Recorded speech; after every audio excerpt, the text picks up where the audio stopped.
Hello, my name is Dr. George Rogu, and I am one of the many instructors for the website called AdoptionEducationClasses.com. Today, I would like to speak to you about the parental approach to the pre-adoption medical records evaluation and the blind referral. I just got my referral package. Some parents have described this time as a moment of great joy and happiness. One mother even mentioned it as being similar to the sensation one feels when they give birth to their biological child. Then they read the medical report, worry and concern set in. A portion of the adoption stress is created because of the unknown medical history or the confusing medical history that is found on the medical reports. Parents that become educated and knowledgeable about the international adoption medicine become confident in their referral. They will be able to make an educated decision. Unfortunately, in some cases, some families decide that the referral is not for them. This moment has been described as a moment of grief and sorrow, similar to the mourning that one experiences with the death of a child. So, I find my role as an educator, a counselor, a private detective, and lastly, as a physician. Now, what is my role as an adoption medicine physician? Our role is primarily to interpret the medical records. We plot the growth parameters on the standardized CDC growth charts. We try to educate the families in regards to possible medical problems that may be found on the reports. We review video footage and pictures. We try to comment on the developmental milestones that are observed on the videotapes. We speak about facial features and the body conformation of the child. Through this, we look for identifiable medical conditions. We also try to explain the bizarre Russian diagnoses which are often found on the medical reports, and we try to dismiss them accordingly if developmental milestones are successfully completed on the video footage. Lastly, we assign a risk category to the child. Now, what does an adoption physician not do? We do not pick out children for adoption. We do not decide which child to adopt and which one not to adopt. We do not give a warranty on the child's future health. We cannot tell parents if their child will be normal. We certainly do not place children for adoption, and we are in no way involved in the adoption process. Our primary objectives are education and knowledge. We try to answer questions that parents may have, and for those that are involved in the blind referral process, we are a lifelink back to the United States. We try to provide educational support during the entire adoption travel. This way, families never feel abandoned while they are overseas. Now, in regards to the history of international adoption, in the 70s and in the 80s, many of the children were younger, infants and toddlers. They lived in small foster homes and in small orphanages. These children received limited medical care, and their medical information was scanty at best. A majority of these children came from Asian countries. In the 90s to present, after the fall of the Iron Curtain, the majority of the children are coming from the former Eastern European bloc countries. These children tend to be toddlers and older children, and sometimes sibling groups. The majority of these children have spent a good portion of their young lives living in an institutional care setting. These children come to us with an array of more complicated medical and social issues, and the medical reports that we receive are sometimes full of unintelligible neurological diagnoses that often scare the potentially adoptive parent. What are some of the reasons why children are placed for adoption? The reasons seem to be universal no matter what country the children are arriving from. The most common reason is poverty. Other reasons are single parenting, involuntary termination of the parental rights, drug and alcohol abuse, incarceration of the parents, mental deficiency, and lastly, the parental death. The health status of international adoptees are also similar depending on what country they are arriving from, and each country has its own specific nuances. Now, infections are the most common conditions that we encounter, and the reason is simple. You have a lot of little children living in a confined environment with poor hygiene. We often find parasitic infections, exposure to tuberculosis and active tuberculosis, sometimes hepatitis, and historically we found in the past cases of HIV infection. Fortunately, because of international knowledge in regards to HIV, that is no longer one of the top infections. Malnutrition and growth delays are also common. Cognitive and developmental delays.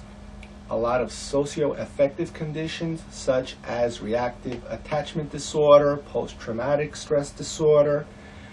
Unfortunately, we see physical and sexual abuse. The sexual abuse usually is at the hands of older institutionalized children, or sometimes the caregivers. We also find identifiable problems such as fetal alcohol syndrome, prematurity, cleft lip, cleft palate, and the reports are often full of Russian neurological terms. Now, some other conditions that we find on the medical reports are the lack of prenatal care, prematurity, syphilis and other sexually transmitted diseases, small for gestational age infants, intrauterine growth retardation, small head size or microcephaly, mild to moderate growth delays and developmental delays, and once again, the Russian neurological diagnoses. Unusual Russian diagnoses. Unfortunately, it appears on a majority of the medical reports that we evaluate. It is too often inappropriately dismissed by the untrained personnel just because it's common and just because it says so on the internet.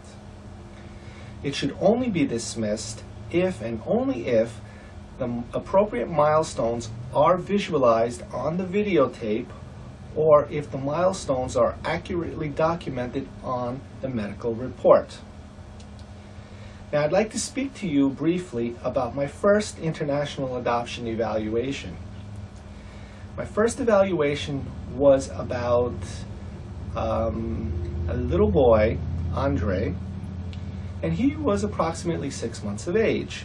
And one evening, Andre's mother appears in my office, very, very happy with her videotape, her medical records, and some pictures, and had asked me if I would look at it and give a professional opinion, whether to adopt or not adopt the child. Now, I briefly looked at the report. On the report, I found a number of diagnoses, for example, the perinatal encephalopathy, anoxic cerebral ischemia. Now, I was thinking, boy, this sounds very, very similar if I was to translate it into English as cerebral palsy. I was devastated. I didn't know how I was going to tell this happy adoptive mother that, maybe her child has cerebral palsy. Well, in order to buy some time, I decided to look at the videotape. And on the videotape, I saw Andre. Yes, he had some mild delays, but he was 6 months. He was sitting without support. He was rolling over. He was supporting his chest, pushing up, interacting, smiling. And then I thought, boy, 1 and 1 does not equal 2 in this case. And that's how I decided to go into international adoption medicine. Well, Andre now is 8 years old. He's an honor student in his school. He's doing very, very well in his classes, playful, happy. I am very happy that Andre's mother had adopted him. Now, some examples of these peculiar Russian diagnoses, I'll say, are perinatal encephalopathy, spastic tetraparesis, muscular dystonia, vegetovisceral syndrome, pyramidal insufficiency. My favorite is minimal brain dysfunction, abnormal chordae in the heart, intestinal dysbacteriosis, and the list goes on and on and on. Now, I could understand why some parents, when they see the reports, are shocked, and they just do not know what to make of this information. There are now some myths out there on the internet about the medical terminology in regards to the Russian nomenclature.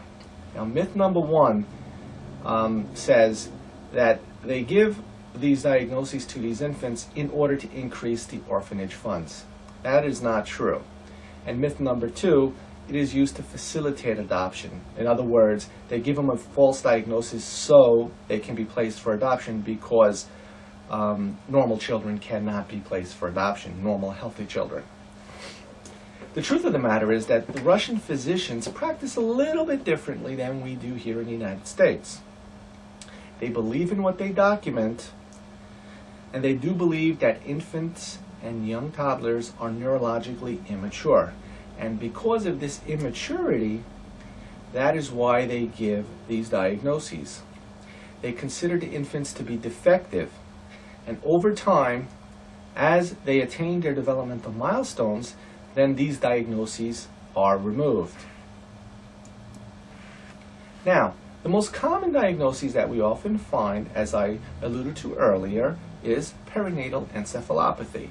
If you were to look this up in the medical dictionary, it would say something about cerebral palsy, or it's an insult to the central nervous system during the perinatal period. Now, the most common diagnoses that we often find on the medical reports are perinatal encephalopathy. If you were to look at this word in the medical dictionary, one would find a description similar to cerebral palsy, which is basically a devastated child. And it occurs secondary to an insult to the central nervous system during the perinatal period. Now, in Russia, this diagnosis is given when high-risk factors are present. And these high-risk factors can be on the behalf of the mother or the infant. Yes, these high-risk factors may potentially lead to a poor neurological outcome in the future, but it does not necessarily mean that each and every child will have a poor neurological outcome. After 1 year of age, when the developmental milestones are attained, these diagnoses are removed. Now, I'd like to speak to you about a couple of examples of why, from the mother's medical history, one would get a diagnosis of perinatal encephalopathy. The first is the lack of a known medical history. The second is drug and alcohol or cigarette use, lack of prenatal care, if the mother had anemias or a chronic medical condition, if the mother had previous miscarriages, abortions, or premature deliveries, if the mother was a young mother, if the mother was an older mother, if she had any infections, if there was a poor social situation, if it was a complicated or difficult delivery, or if there was any problems with the placenta. Any of these high-risk conditions can certainly give you this diagnosis, and I believe this is the reason why it's so common. Because you often have no medical history, you often have no prenatal care, and you often have a poor social situation on the mother's behalf. Now, in regard to the infant can trigger a diagnosis in Russia of perinatal encephalopathy by the simple fact of having a low APGAR score. If there's any abnormal muscle tone or reflexes, if the child had seizures, irritability or depression, poor feeding, poor suck, if there are any abnormal congenital problems, genetic conditions, if there are any abnormal ultrasounds of the brain or other body parts, if there are any intrauterine or perinatal infections, if the child was premature, if there's abnormal growth, or any abnormal test. So unless the mother had prenatal care and the child came out perfect, the children always get this diagnosis. Now, I spoke to you earlier about a case of perinatal encephalopathy where the diagnosis was dismissed, and now I'd like to speak to you about a case where it actually meant something. Victoria was a 4-year-old who was an ex-premature infant of approximately 29 weeks gestation, had a very low APGAR score, the mother had no prenatal care, and the child at birth required some form of resuscitative measures and was intubated for a couple of weeks. The child did well and over the years had been attaining a majority of developmental milestones. Now, of course, this diagnosis is on the report. Now, in order to exclude this diagnosis as being significant, we have to see a child that has normal developmental milestones. Now, Victoria is 4 years old, so you would expect Victoria to be running around, interacting, happy, and in the video report, we do see Victoria doing these things, but we only see her upper part of her body doing it. Then, when we see Victoria walking, we see Victoria walking with a little bit of a limp, and we see Victoria trying to ride a little scooter, a little tricycle, and she had a very, very difficult time lifting that right leg and getting it over the seat. Now, this would lead you to believe that there was some kind of a neurological insult. She certainly did have some of the criteria in order to get this, that caused some kind of trauma to the brain, anoxic trauma to the brain, that affected the lower extremities. The upper extremities were fine, her intellectual capabilities were perfect, but she had some defects in the lower extremities.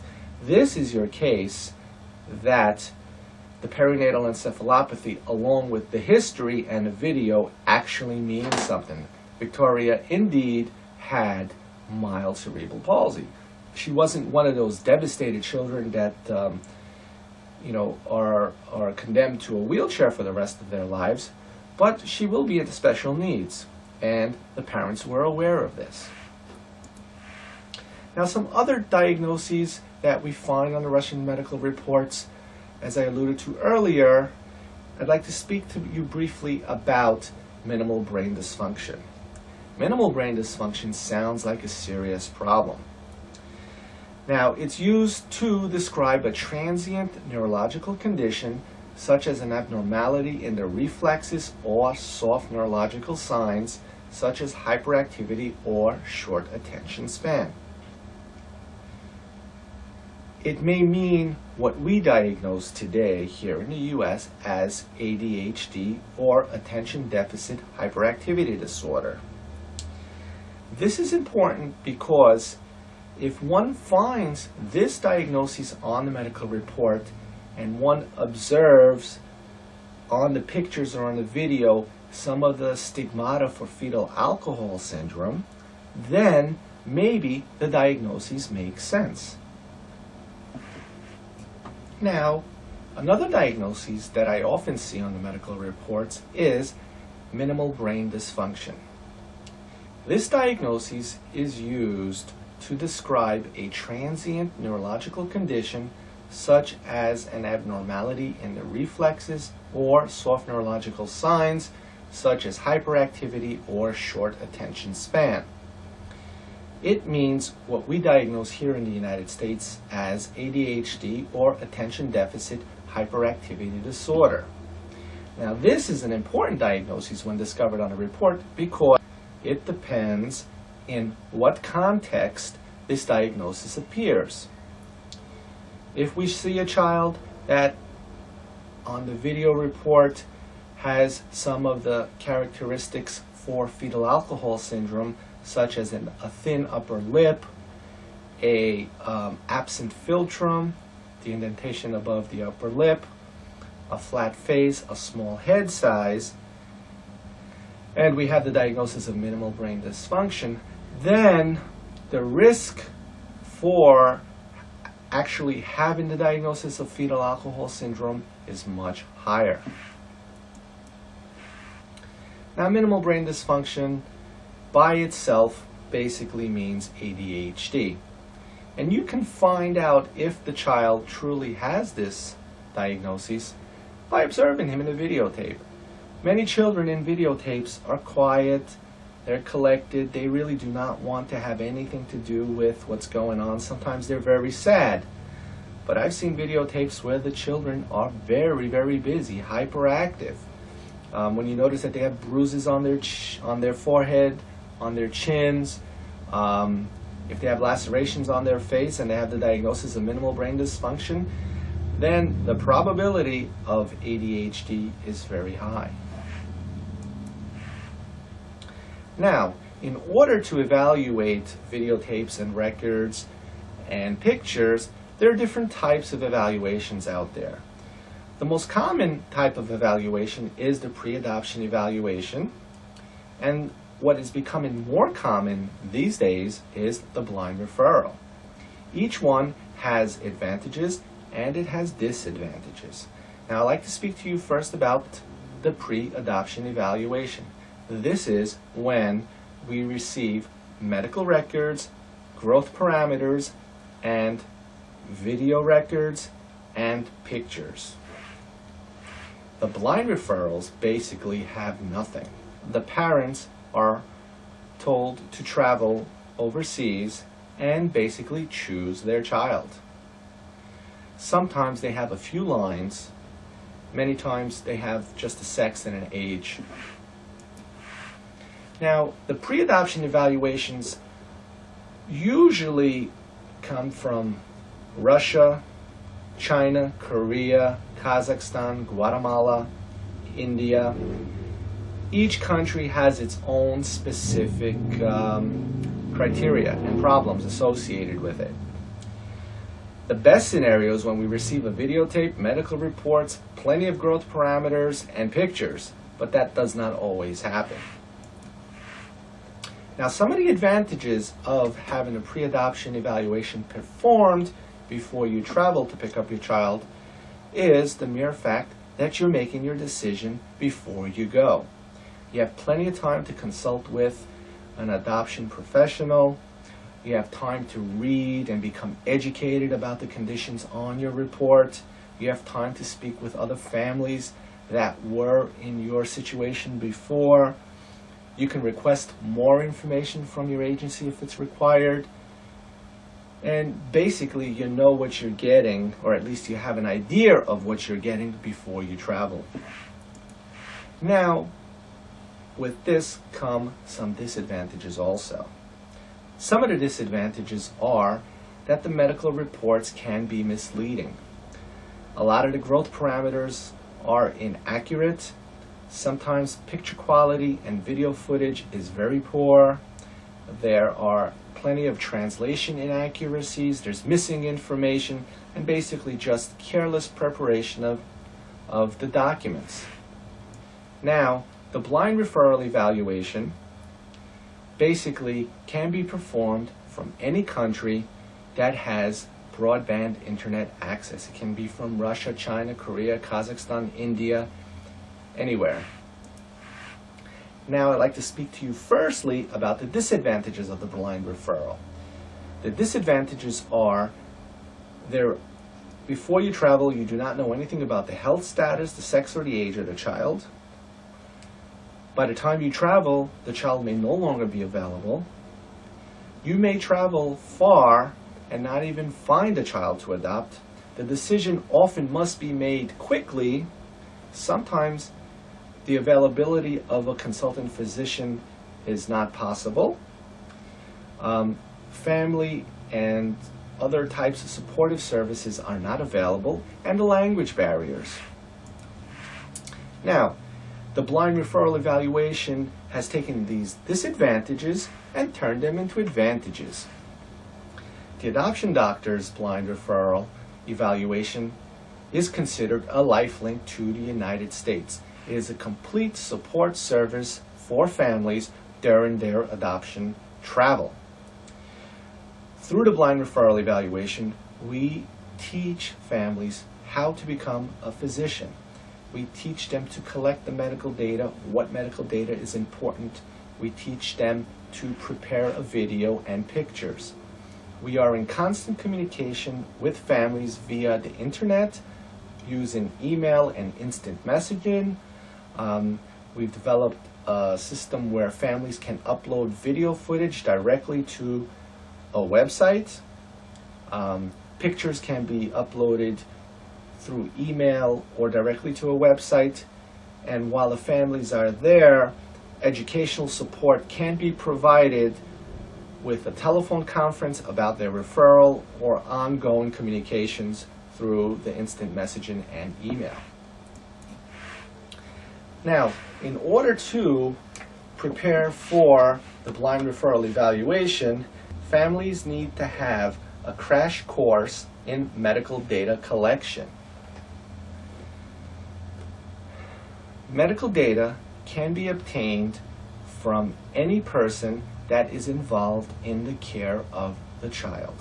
It can be from the medical director, nurses, foster parents, individual people that just care for the children, and very, very important during the evaluation, the personal interpretation of the adoptive parents is vital to the evaluation process.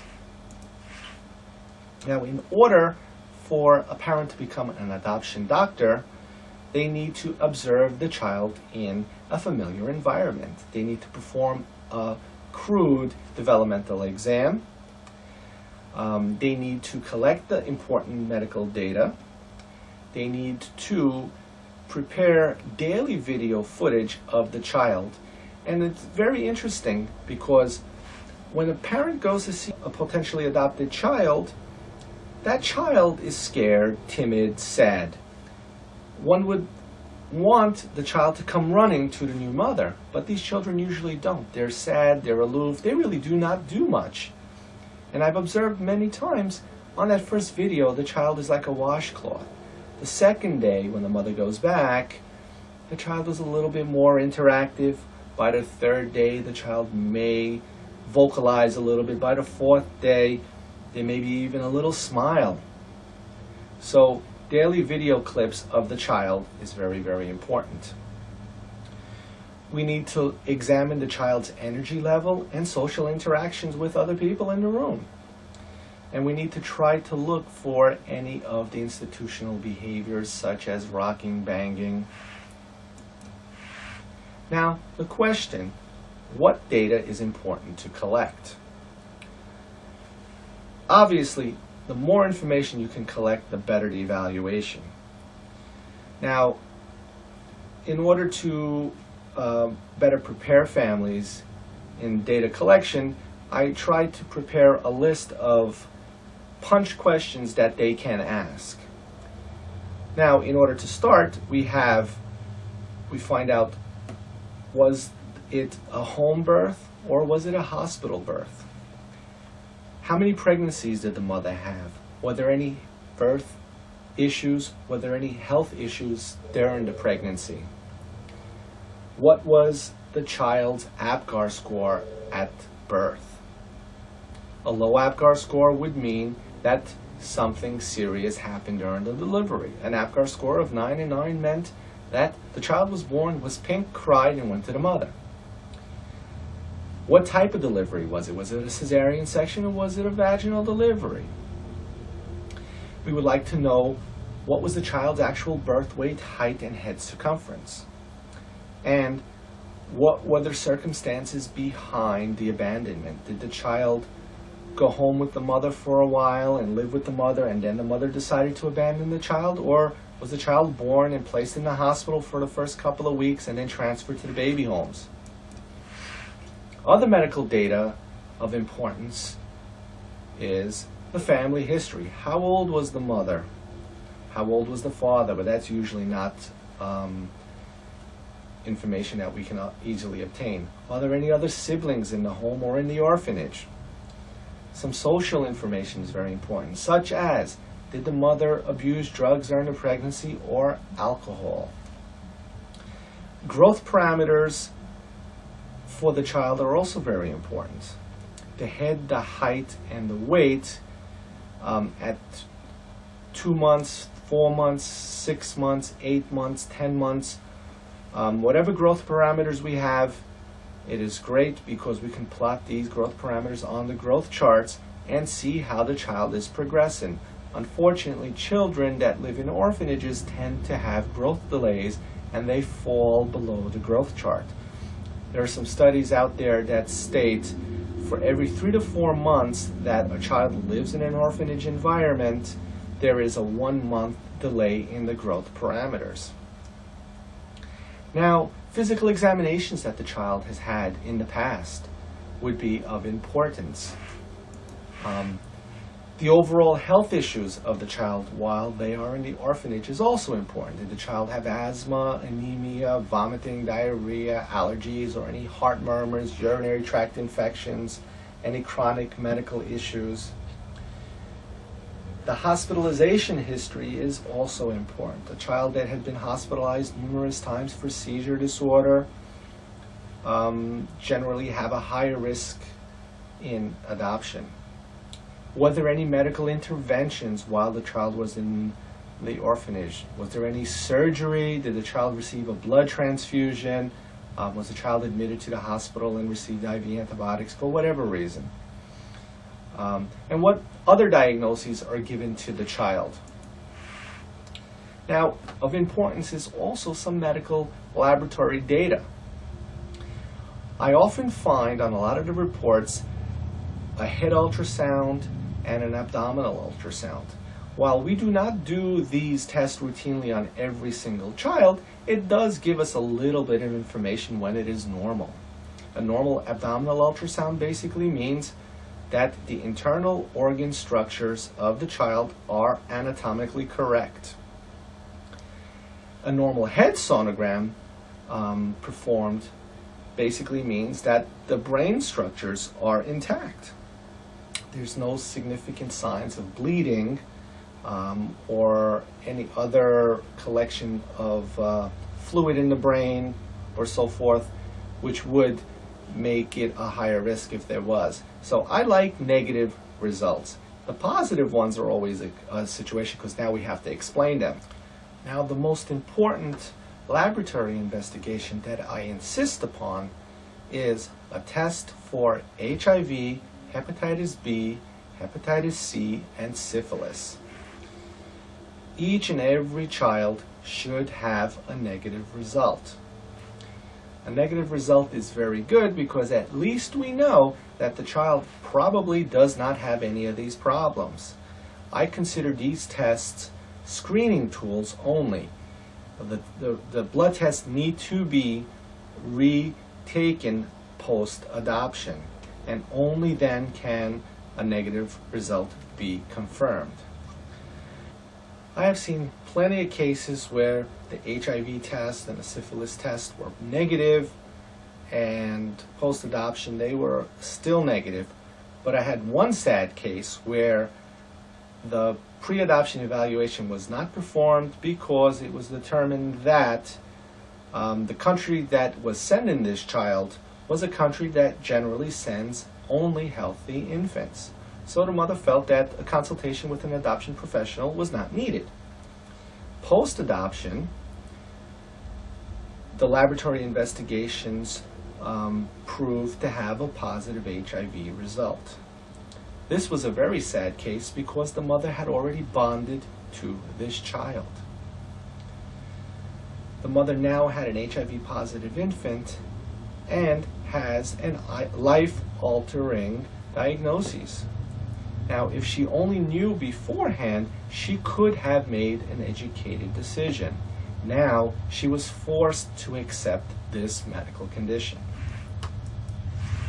Now, Other medical data that is of importance is a developmental commentary.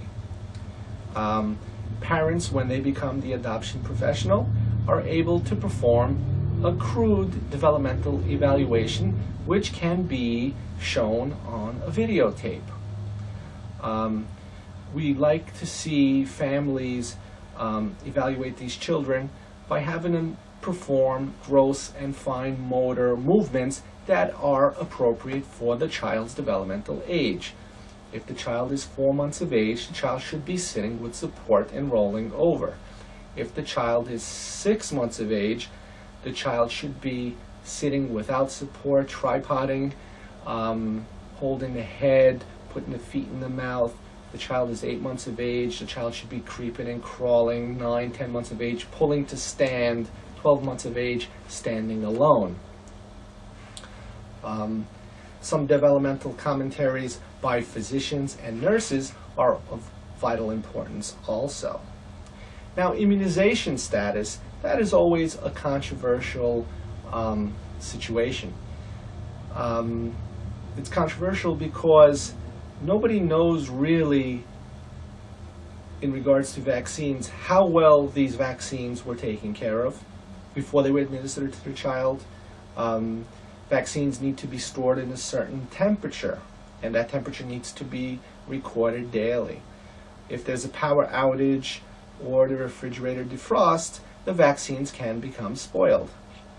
Now, in a rural part of a country that has no vaccination, maybe they will give the vaccines that have been altered.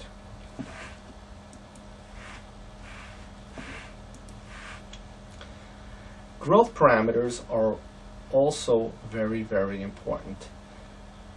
You'll see on this growth chart the classic growth chart that we see on a lot of the pre-adoption evaluations. The children are very small, usually below the growth charts. It is well known that children grow poorly in an orphanage, and there is a 1 month in growth delay for every 3 to 4 months that the child lives in an orphanage. And this is called institutional growth delay. And this generally happens because lack of social interaction, lack of nutrition and calories. The children tend to be depressed and sad, and depression does lead to a poor appetite. Sometimes we have errors in measurements.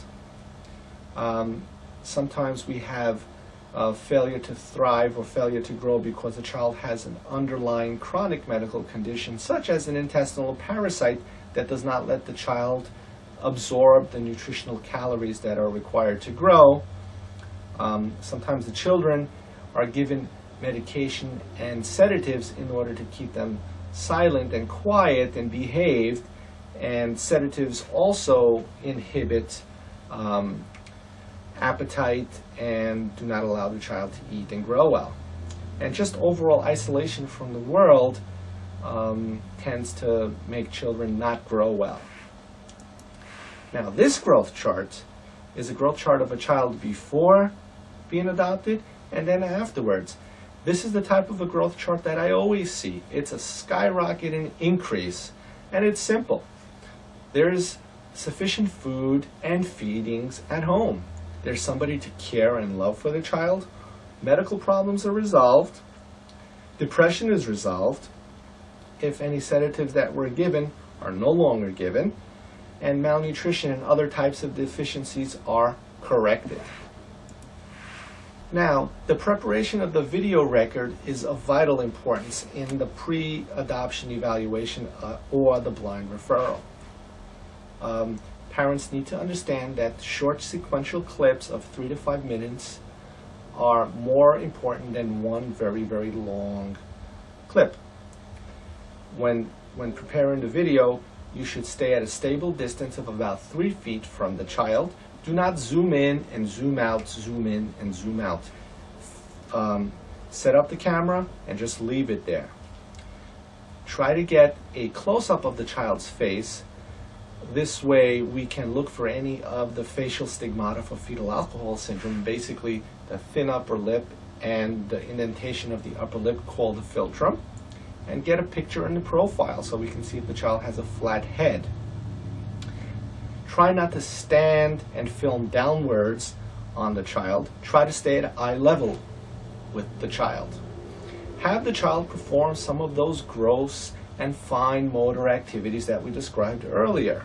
And also try to get a bearing on the child's psychosocial and language abilities, which unfortunately may be non-existent at the time that the video is taken. Have one parent try to interact with the child, and when you prepare the video footage, do not prepare it in a place where the environment is very, very crowded, full of noise, and full of commotion.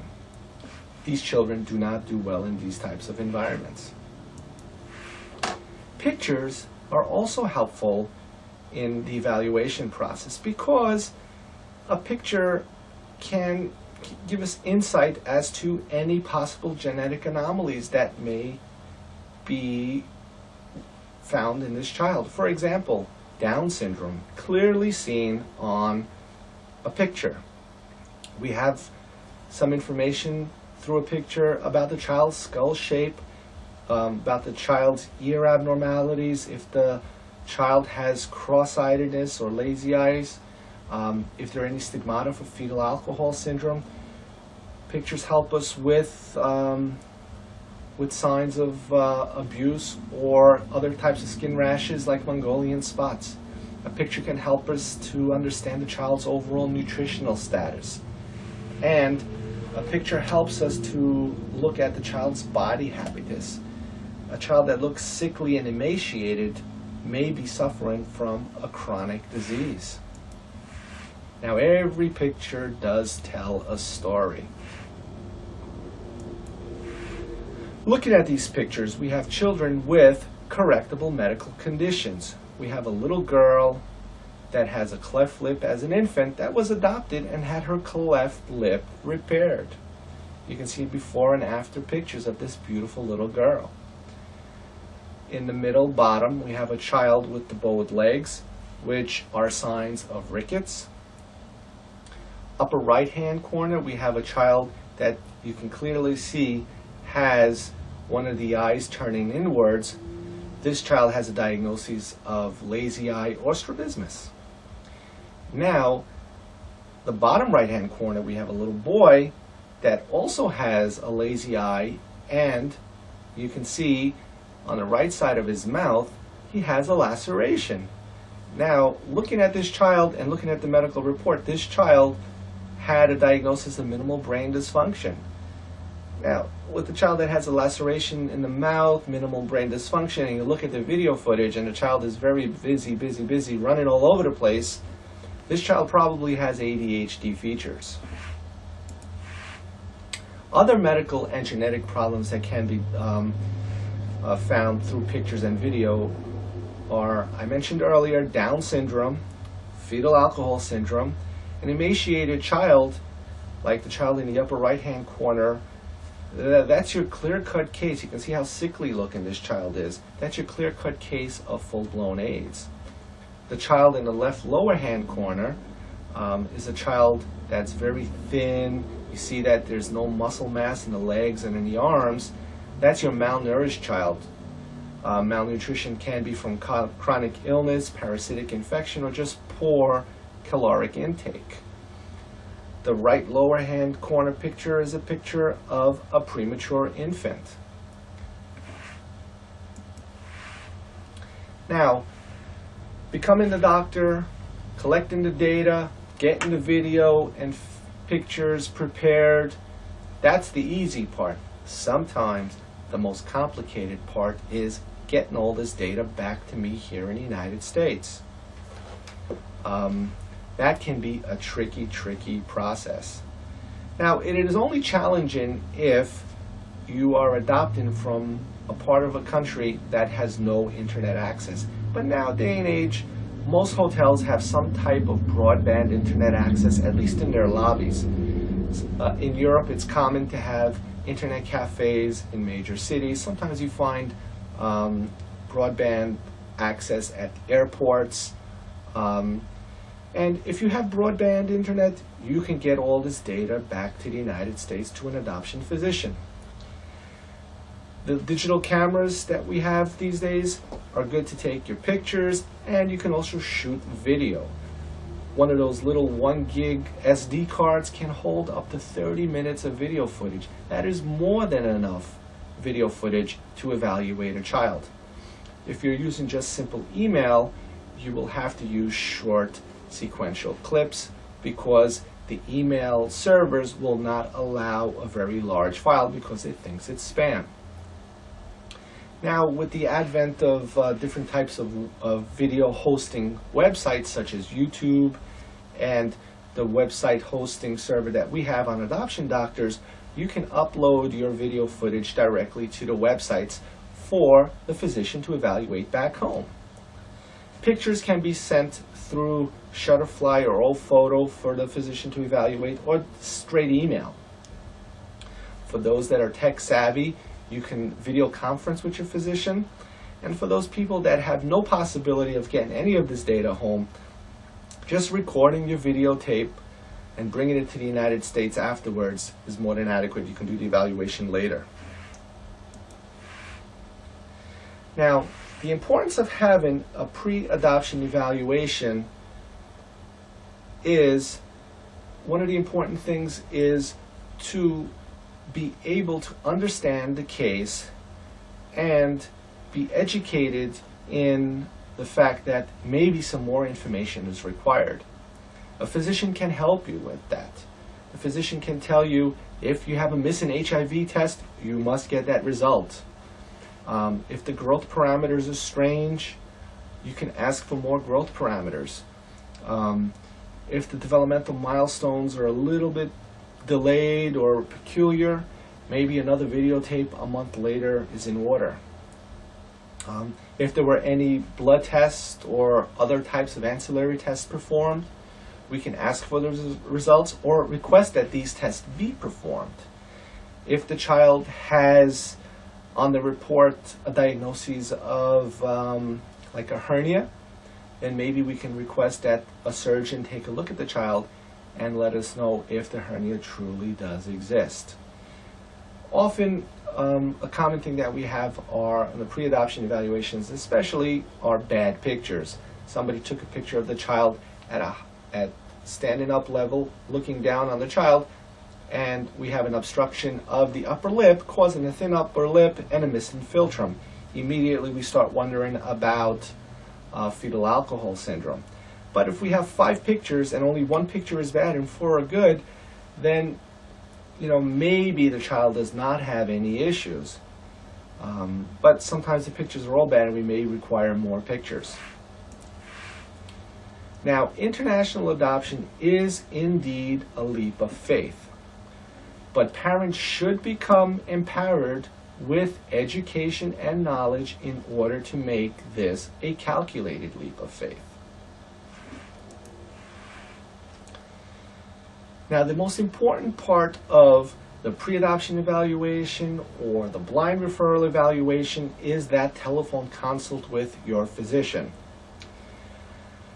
During the process, a complete report is prepared for each case, and the terminology is explained in layman terms, simple to understand. What we like to do is we like to give the parents the report ahead of time for them to read and digest and prepare any questions that they may have. After the parents evaluate the report, that telephone consultation is the time when both parents can speak with the family in a calm, collected manner and just go over the report and brainstorm it together. Their questions can be placed to the physician and any concerns can be alleviated at that time. What we also like to do is to go over some of the immediate post-adoption concerns that may be encountered when the child arrives home, and we like to give the parents a little bit of advice on some travel health tips. Another important feature is the risk assessment. Now, while every single adoption in itself is a risk, there's different grades of risk. There's average to severe risk. An average risk is basically your child that is placed for adoption that has no underlying medical conditions, developmental milestones are on target, video footage is great, pictures have no features that would make one worry about fetal alcohol syndrome. Severe risk is when there are 3 or more problems that are found on the report that need to be entertained. Usually the life-altering conditions, such as seizures, severe delays, cerebral palsy, and such. Now, in the pre-adoption evaluation, a post-adoption medical plan is also of importance.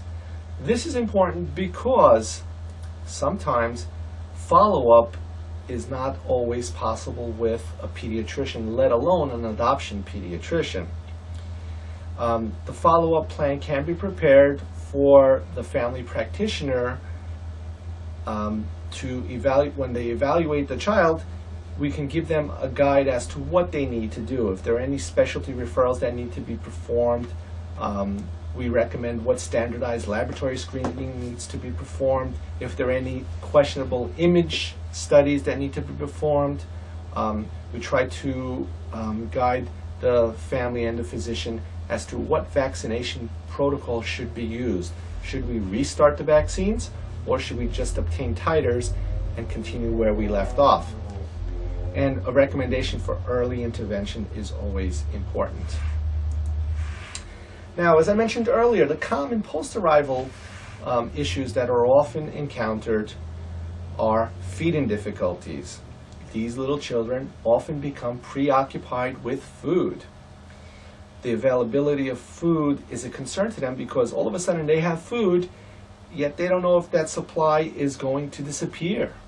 So they just keep eating and eating and eating, and they're like bottomless pits.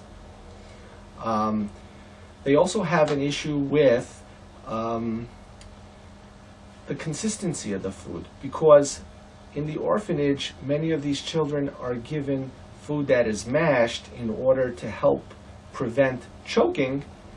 They have a difficult time eating foods that are of a more harder consistency. So be careful with that. Sleep disorders are also problems that we often experience post-adoption. Some of these children find that sleep is a terrible time. And the reason is these children are stressed. All of a sudden, they're sleeping in a room by themselves, where in the past they lived in a room with 10 other children. They've never been alone in a room. They also have issues with, they're afraid to go to sleep because when they wake up, maybe mommy and daddy are no longer there. It's all psychological, even though they're small. Sometimes there's emotional decompensation when the child is faced with a past stressful event. We often find self-stimulating behaviors such as headbanging, rocking, flipping over. We also have the indiscriminate friendliness that's often described by some parents, where the child will latch on to anybody that gives this child some type of attention. Some children have a sensitivity to touch, light, and sound.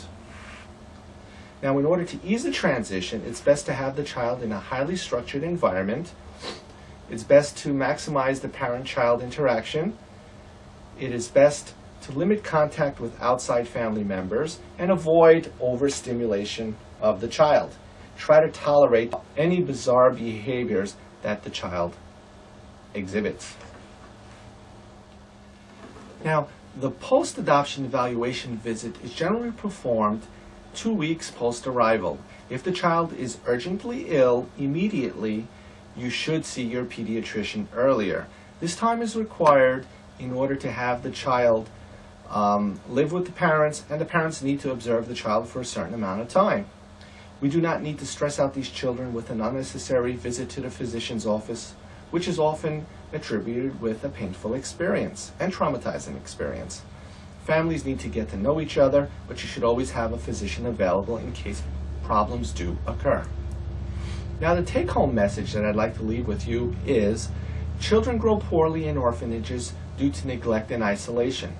The severity of the medical condition is directly proportional to however long the child lived in an institutional care environment.